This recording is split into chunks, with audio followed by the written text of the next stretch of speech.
John Askey says this win makes Vale virtually safe, but there's a clear desire from the manager and his players that this should be the start of something, not the end. Let's not get ahead of ourselves. Vale aren't mathematically certain of being in the Football League next season, but 10 points clear with 5 games to go is a formidable gap for the bottom two to close. If the Vale do stay up, then Askey and his players will deserve plenty of credit, because at the start of March the club had looked in real danger of going out of the Football League for the first time in a century. But the Vale survived a relegation scrap last season, then found themselves back and won this year. Supporters are hoping for something better, and, after watching the Vale outplay Crewe with arguably the best performance since Askey took over on February 4th, why can't we hope that there's more to come from the Valiants next season?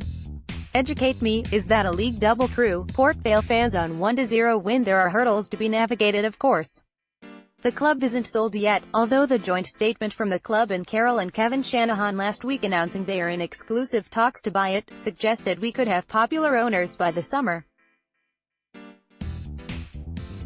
They must turn around a club that has been in decline since finishing in mid-table in League One in 2016, but the way Askey and his players are ending this season suggests new owners would have something to work with. The Vale have taken 14 points from the last 7 games, or, as Askey put it, promotion form.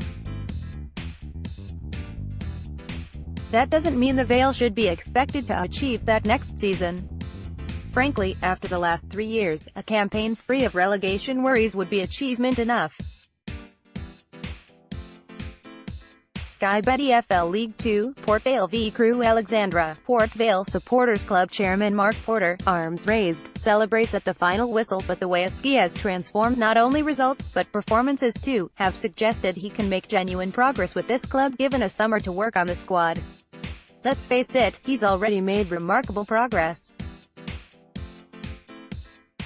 Watching the Vale create enough chances to have comfortably won by 4 or 5, it was hard to believe this was a team that scored 1 goal in 8 games between the end of January and the start of March. Vale managed to score twice with only 10 men to win at Northampton last week, and would have beaten Crewe more heavily were it not for the brilliance of their keeper Ben Garrett. He made excellent saves to deny Tom Conlon, Anthony Kay and Christian Montano in the first half, when the Valiants also went close through Nathan Smith and Manny Oyalik. Vale could have had the game won by halftime, but almost went in a goal behind when Jordan Bowery's shot beat Scott Brown but was blocked on the line by sponsors man of the match Smith just before the break.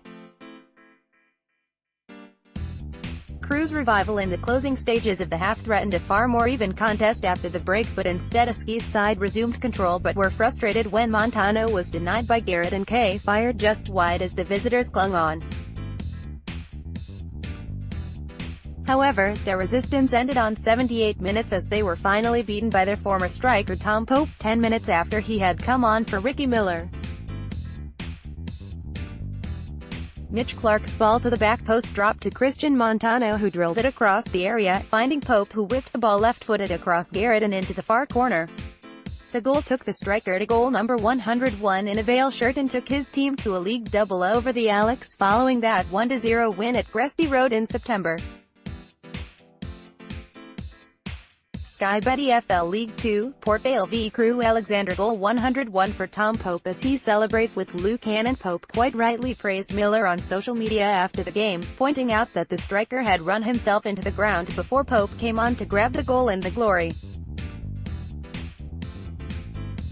Askey has an interesting selection to make at Exeter next week, when he must decide whether to stick with Miller or bring Pope back for his first start since he was sidelined a month ago with a knee injury. But he looks certain to stick with a 4-3-3 system that is getting the best out of the squad, and making Vale a threat out wide once more. Montano and Worrell were excellent on the flanks. It was just a shame neither got the goal they deserved for their efforts. Worrell threatened to when he was sent clean through with a chance to score Vale's second, but was foiled by Garrett before playing the rebound across to Pope, whose effort was blocked on the line by Nicky Hunt. It didn't matter, thanks in no small part to a back four, Mitch Clark, Kyle Hawkins, Nathan Smith and Adam Crooks, who have an average age of 21 but played well beyond their years. Clark, Aston Villa, Hawkins, West Brom, and Crooks, Nottingham Forest, are all on loan, so there's no guarantee they will be Vale players next season. That's one of the challenges facing Askey, who is also out of contract. But with Vale playing like this, and the possibility of new owners, long-suffering fans might just dare to hope for next season. For all your latest Vale news, opinion, analysis and transfer gossip, click here.